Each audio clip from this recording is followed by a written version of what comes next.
Why is the press and the palace refusing to look or comment or report on Meghan Markle's links to the same individual? And most importantly, her relationship, her close personal relationship with Prince Andrew. And this is sweet. Meghan Markle said she has a finger they can use if they need it. Wasn't there some speculation that she was on Epstein's yacht at one point in time? There was like photos with her and Prince Andrew way back in the day when she was like in her early 20s. Wow. It is interesting how she's exposing her as a yacht girl, someone who was paid off by rich men to go and hang out. It suggested that the then Meghan Markle likely spent time with Prince Andrew and Jeffrey Epstein before she even met Prince Harry. Why aren't they pushing this nuclear button and just let the world know about Meghan Markle? The one person who I think has been really happy about all of this is Prince Andrew. Yeah, boy. The one person who I think has been really happy about all of this is Prince Andrew. I'm guessing that he has been nudging the royal family. Can you believe what Meghan did, huh? Can you believe it? You know, I mean, she used to be on Deal or No Deal. Look, she was on Deal or No Deal. Yeah, that's right. Listen, I brought Meghan Markle, whatever her name is, to my Deal or No Deal celebrity golf tournament. She was one of my Deal or No Deal girls that were, she was a caddy for all of my celebrities. What started as just another quiet Saturday night suddenly flipped into chaos when everything blew wide open in real time. Colin locked eyes with the camera on SNL and dropped a punchline that didn't just land, it detonated across the entire studio in a wave of shock and laughter. He joked that under Trump's new UK trade deal, one of the terms was supposedly sending Meghan Markle back, and the crowd reaction hit instantly. Silence, disbelief, then full-on explosive laughter all at once, because once again, Meghan becomes the punchline nobody expects, but somehow everybody... We again highlight the mucky murkiness and mendacious manner of this alleged yacht girl. According to Urban... Of Meghan Markle's alleged, rumoured yacht. Do you think your sister, Meghan Markle, has ruined Prince Harry? The answer is yes. I mean, every single interview, every single picture, every place they go, Meghan grabs him. Meghan controls him. Meghan tells him no. Meghan stands in front of him. She controls every single situation like she is the star. And just here it comes. Reopen British markets for American companies. All that Britain demands in return. He knows that Meghan Markle was a hoe. He knows that Meghan Markle had a relationship with Prince Andrew. He knows that he is stuck in California. He knows he has wrecked his life with a D-list mattress actress. And it seems like that lady is a temptress. She's a siren. She's lured him into the rocks. Later in the press conference, a reporter asked Trump about Meghan Markle, and this is what he had to say about her. I'm not a fan of hers, and she probably has heard that, but I wish a lot of luck to Harry. She's going to need it. Wow. Who had Meghan Markle on their random Trump insults bingo card? Anyone?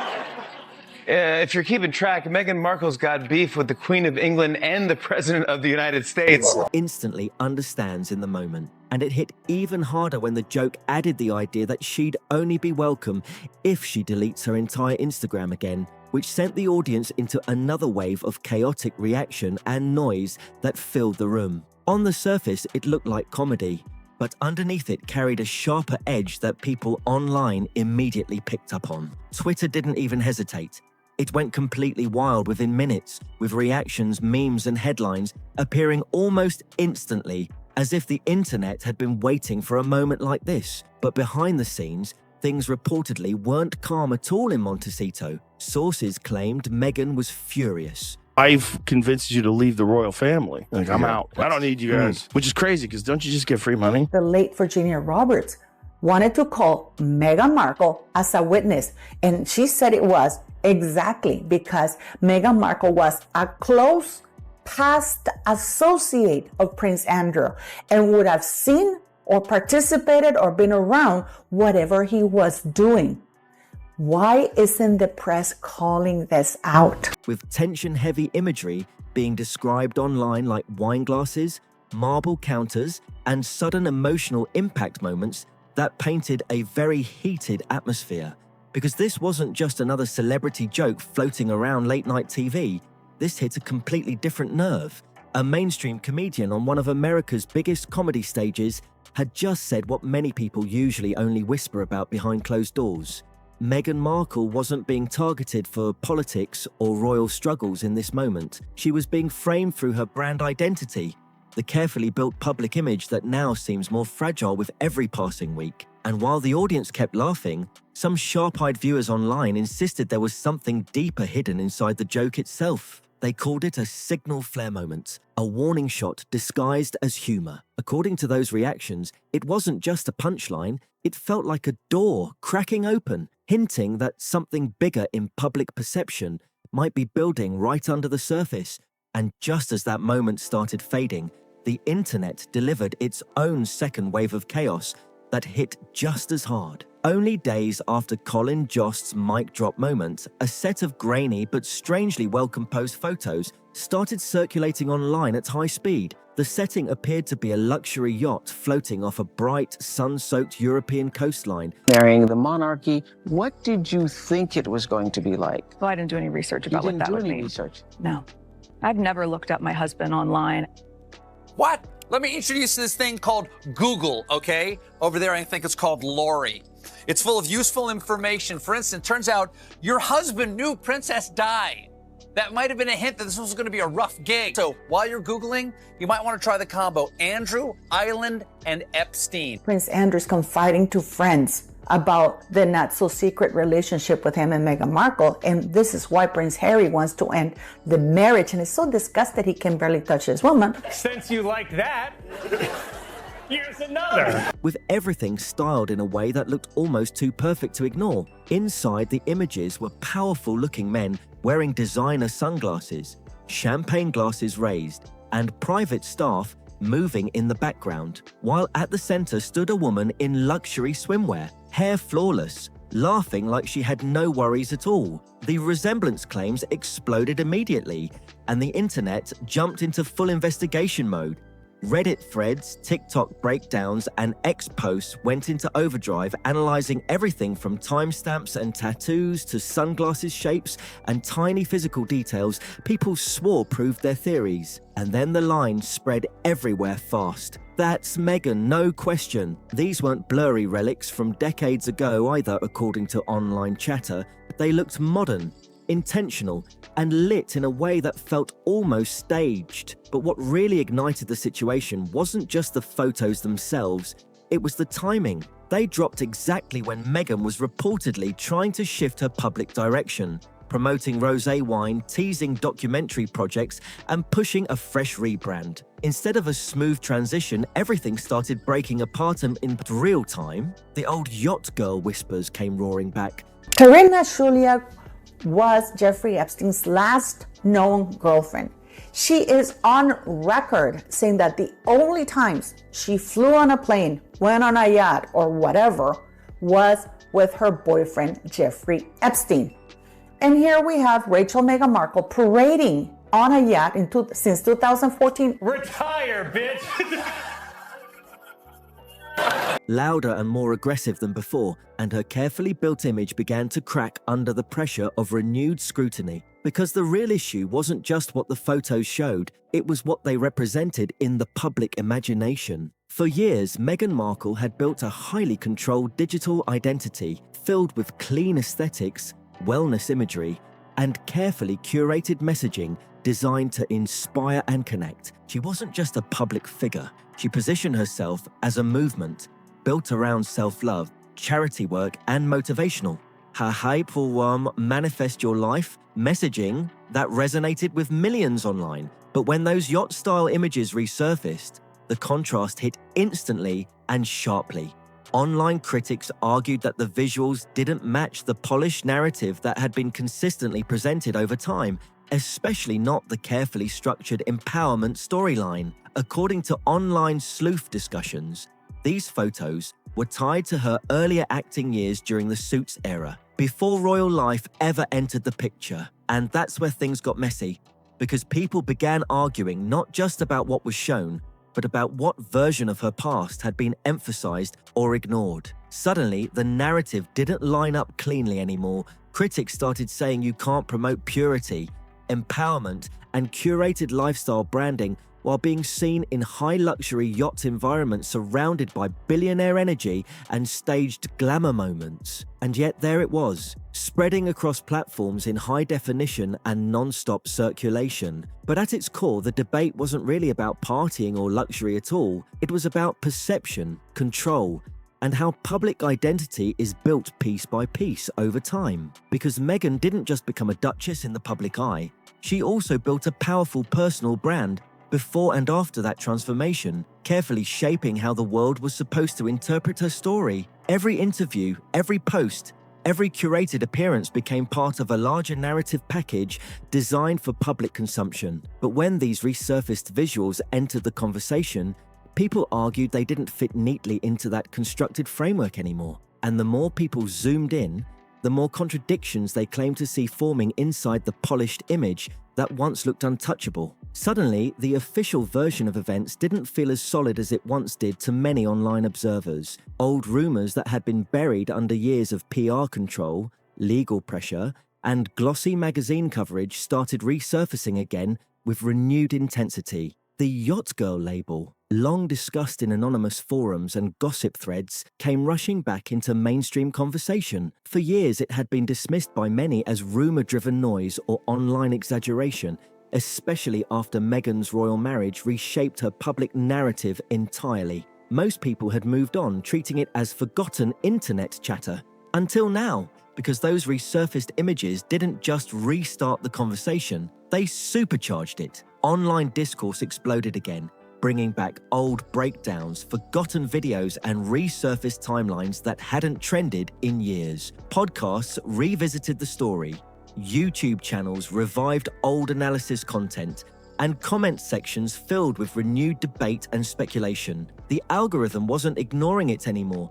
It was amplifying it, pushing it wider and faster than ever before. And what made it even more intense were the additional details piling in. Online commenters and so-called insiders began hinting at names, connections, and alleged associations tied to old social circles. Every new layer added more fuel, and every repost made the entire conversation louder, heavier, and harder for the internet to let go of. What made things even messier online was how Meghan's old digital footprint kept getting pulled back into the spotlight, especially her former blog, The Tig, which once highlighted dreamy summer escapes and those mysterious, almost exclusive-sounding invitations that people joked weren't the kind you'd ever find on something ordinary like Craigslist. And now, looking back, those carefully curated lifestyle posts started to feel less like harmless inspiration and more like coded PR storytelling, at least according to the online crowd digging deeper into her past. And what once was brushed off by Meghan's team as sexist conspiracy talk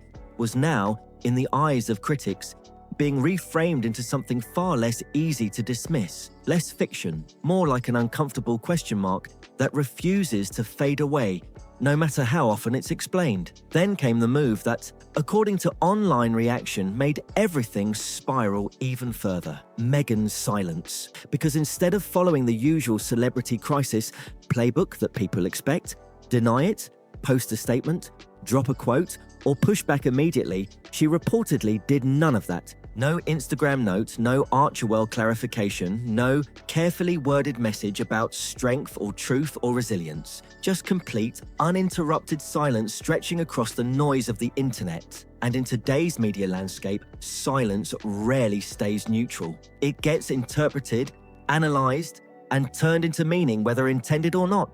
Because when a story is false, the expectation is fast correction, legal pushback, and loud public denial, especially when it touches personal image or brand identity. But Meghan, according to critics online, didn't follow that path at all, and that absence of response didn't go unnoticed. Even some of her usually vocal supporters, including lifestyle influencers, feminist bloggers, and royal commentary podcasters, reportedly went unusually quiet themselves, as if unsure how to respond to a situation that didn't offer an easy defense, because the core problem being discussed wasn't simple to explain or reframe. People online were asking how yacht-related imagery, alleged or not, could align with a public identity built on humanitarian messaging, empowerment language, and outsider-to-success storytelling. And that tension made everything harder to smooth over. To many online observers, there was no clean way to reconcile those two narratives without leaving gaps that only raised more questions. That's why the silence didn't feel empty. It felt amplified, almost louder than words would have been. Instead of slowing the story down, it seemed to fuel it further, as memes, reaction clips, and breakdown videos started spreading without any counter-narrative pushing back. Behind the scenes, according to online insiders and speculative claims, things were far from quiet. Reports suggested calls were being made, emails were being sent, and efforts were allegedly underway to contain the situation before it spread further across platforms. Some even claimed attempts were made to redirect attention back toward charity work, podcast projects, and professional initiatives, anything that could pull focus away from viral controversy. But by that point, many online commentators argued the momentum had already moved beyond easy control. Colin Jost's earlier joke, already widely shared, had effectively opened the door for public ridicule in a way that was difficult to reverse. Because once a public figure becomes a punchline in the digital space, the narrative doesn't just continue, it accelerates on its own. Meghan, once associated with polished elegance, empowerment messaging, and carefully curated public storytelling, suddenly became a recurring subject across meme pages, commentary channels, and short-form video edits. Her motivational quotes were being overlaid onto speculative visuals.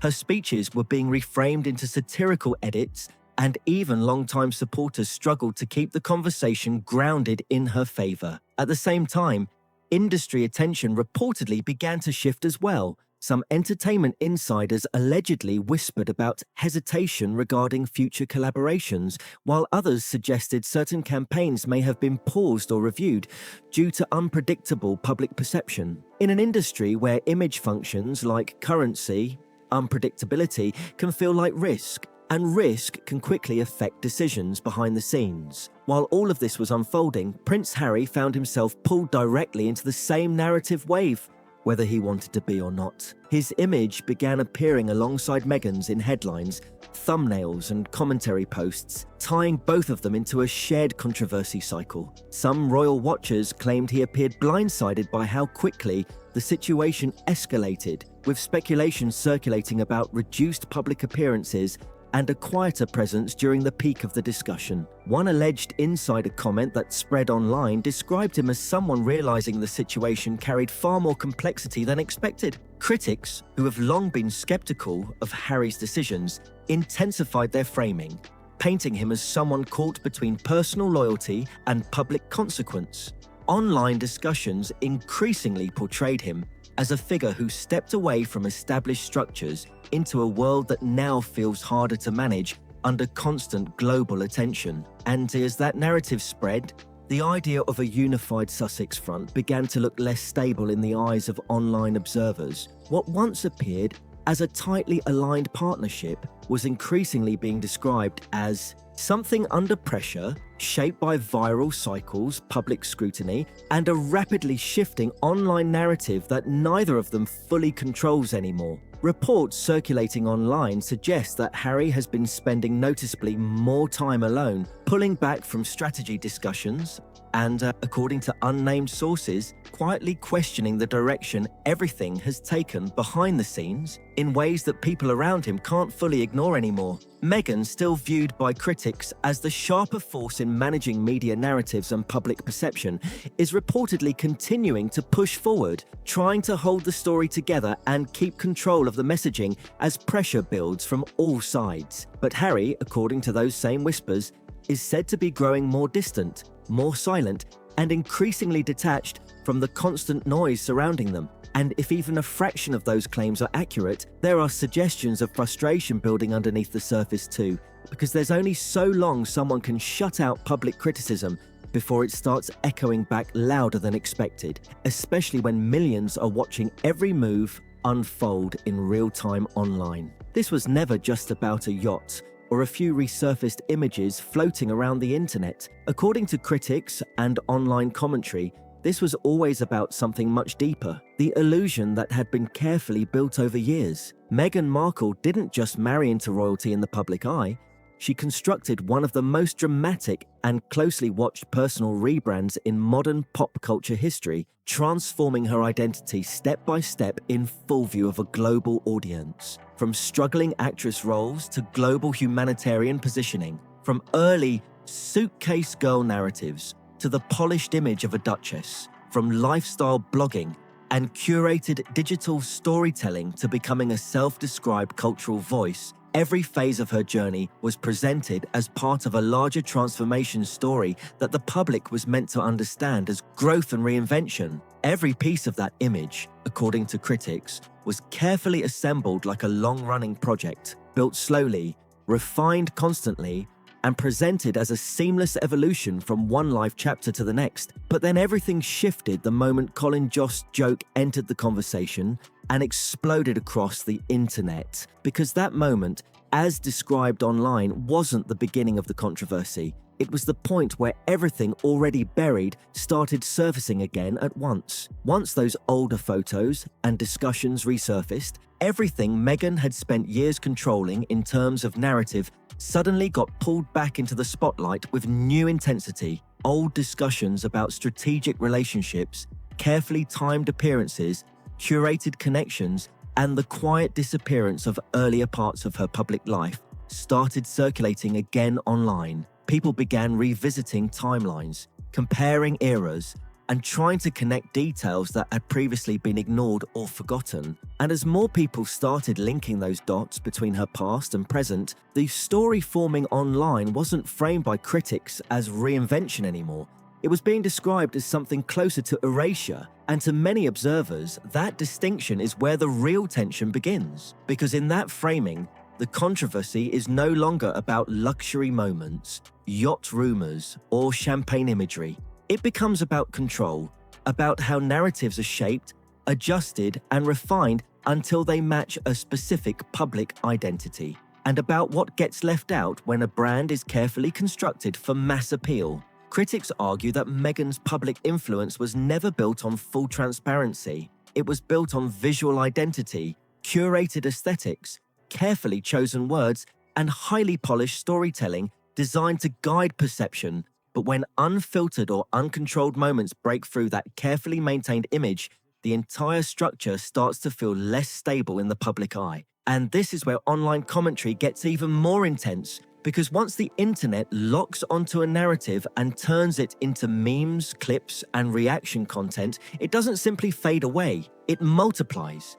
It spreads across platforms, gets remixed, reinterpreted, and re-uploaded in endless cycles that are almost impossible to fully erase. That's why critics say the real turning point isn't just scandal or rumor, it's virality. Because once someone becomes a meme in the digital space, the identity attached to that meme often becomes just as influential as the real person behind it. And now, according to that online shift, Meghan is no longer being framed simply as the outsider who entered royalty or the rebellious royal figure breaking tradition. Instead, critics say she's increasingly being redefined as a brand strategist whose most powerful creation may have always been her own public image. And as old clips, old posts, and old discussions continue to resurface across platforms, that carefully constructed image is said to be losing its earlier shine, layer by layer, under constant public scrutiny. Suddenly, what once looked like a modern fairy tale narrative begins to feel, in the eyes of some online commentators, more like a case study in branding, perception management, and long-term image control rather than a simple story of love or royalty. Because when a public story relies heavily on perfection, consistency, and controlled presentation, but the past contains contradictions or gaps, those contradictions don't stay buried forever. Eventually they reappear, and when they do, no amount of titles, public relations, or carefully produced messaging can fully contain the aftermath. The so-called yacht girl rumour, according to this framing, was never the central issue on its own. It became a symbol of something larger, a symbol of how far people might go to bury parts of a past narrative, and how quickly the internet can dig those same details back into circulation once attention locks in. Meghan, in the view of critics, built her public empire on the idea of being the misunderstood outsider who rose through challenges and redefined her place in the world. But now, ironically, those same critics argue she is being understood in a way that is far more detailed, far more dissected, and far less controllable than ever before. And as that narrative continues to spread, the once unified public image of the Sussex story is beginning to look more fragmented under pressure, with every new cycle of attention adding more tension to an already fragile perception in the eyes of the online world. Comment, like, and subscribe for all Palace updates.